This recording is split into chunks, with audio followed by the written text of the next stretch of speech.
Hi friends, Laurel Desnick here with the Park County update for March 9th, 2023.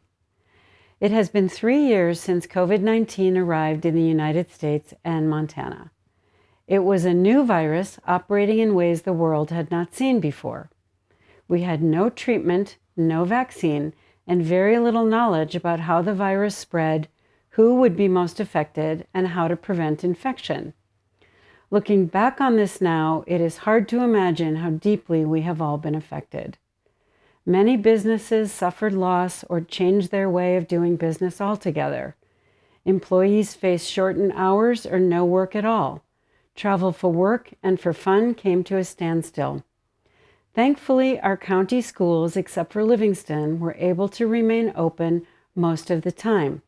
But many activities were limited and friends and families did not see each other for months.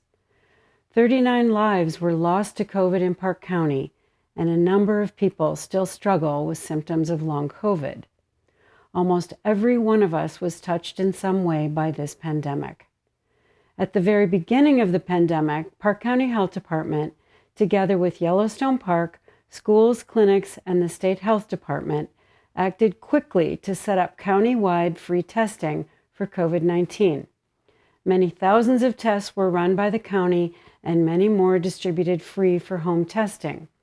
We had a dedicated team of contact tracers who called each person who tested positive to offer guidance and answer questions.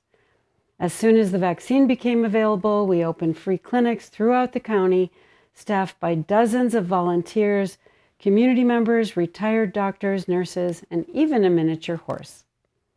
More than 60% of Park County residents over the age of 30 are now fully vaccinated, and those above 60 are 70 to 90% vaccinated. Thankfully for most of us, COVID-19 is much less dangerous than when it first arrived. We now have some immunity and a better understanding of how it spreads.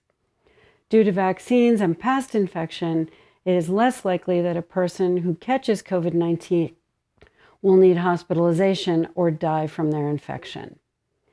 Infections are still high in our area, with cases rising in Montana over 15% in the past 2 weeks. As we head into spring break, we expect to see high numbers for the coming weeks.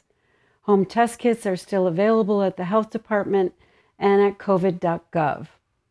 The most recent booster came out in September 2022 and is recommended for those at highest risk.